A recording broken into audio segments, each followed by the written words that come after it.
اعوذ باللہ من الشیطان اللعین الرجیم بسم اللہ الرحمن الرحیم۔ آیت اللہ حسن زادہ آملی رہبر معظم کی شہادت سے 20 سال پہلے یعنی 2005 میں رہبر معظم سے ملاقات کے لیے جاتے ہیں، اور اس ملاقات کے بعد وہ رہبر کی شہادت کی خبر دیتے ہیں۔ یہ تمام جو ماجرا ہے وہ ایک اشعار کی صورت میں آیت اللہ حسن زادہ آملی نے بیان کیا ہے۔ رہبر معظم کے ایک شاگرد ہیں ڈاکٹر اسماعیل منصوری، وہ 10 سال تک تقریباً رہبر کے درس خارج میں گئے تھے، وہ اس تمام ماجرا کو نقل کرتے ہیں، اور ایک تفصیلی ماجرا ہے، تفصیلی وہ چیز ہے، میں اس سب چیز کو ذکر نہیں کرتا ہوں، فقط ان اشعار میں سے کچھ اشعار آپ کی خدمت میں بیان کرتا ہوں۔ مثلا علامہ حسن زادہ کہتے ہیں، یعنی وہ ان سے سوال کرتے ہیں یہ ڈاکٹر اسماعیل منصوری کہ آپ رہبر سے ملاقات کر کے آئے ہیں، بتائیں کہ کیا آپ نے دیکھا ہے؟ تو کہتے ہیں زیارت کردہ ام روی ولی را، میں نے ایک ولی کے چہرے کی زیارت کی ہے، بدیدم اندر او نور علی را، کہ اس کے وجود میں نے علی کے نور کو دیکھا ہے، ولایت اندرو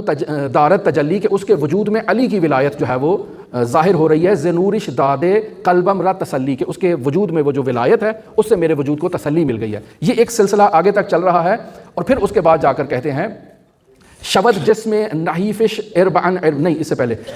پس از 20 سال دیگر ناگہانی، کہ 20 سال کے بعد اچانک ازینجا می شود او آسمانی، کہ 20 سال کے بعد یہ آسمانی ہو جائیں گے، یعنی ان کی شہادت ہو جائے گی 20 سال کے بعد۔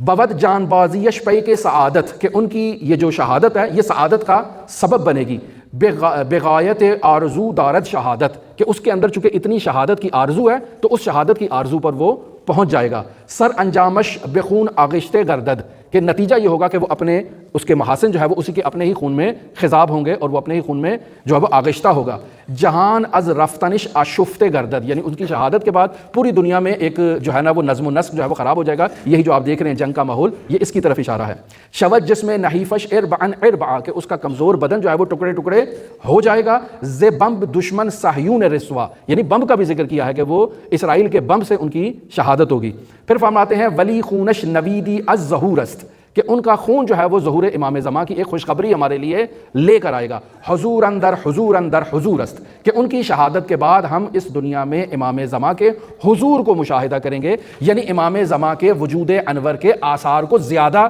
جو ہے وہ محسوس کریں گے۔ اور پھر آگے کیا فرماتے ہیں؟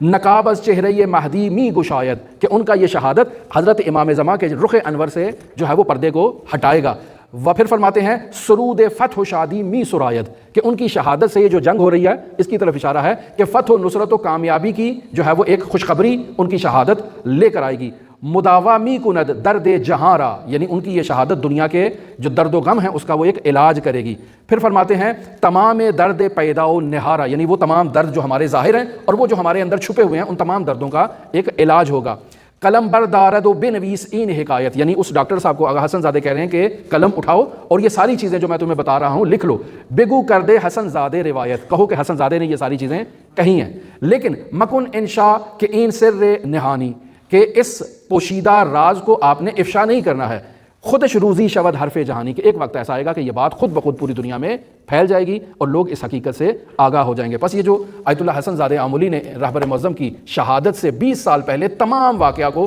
ایک منظر کشی اشعار کی صورت میں کیا ہے، اور میں نے خود یہ آغا اسماعیل سے اس کو سنا ہے، ڈاکٹر اسماعیل سے، جو رہبر معظم کے شاگرد ہیں اور آغا حسن زادہ کے بھی مشترکہ شاگرد ہیں۔ تو عزیزان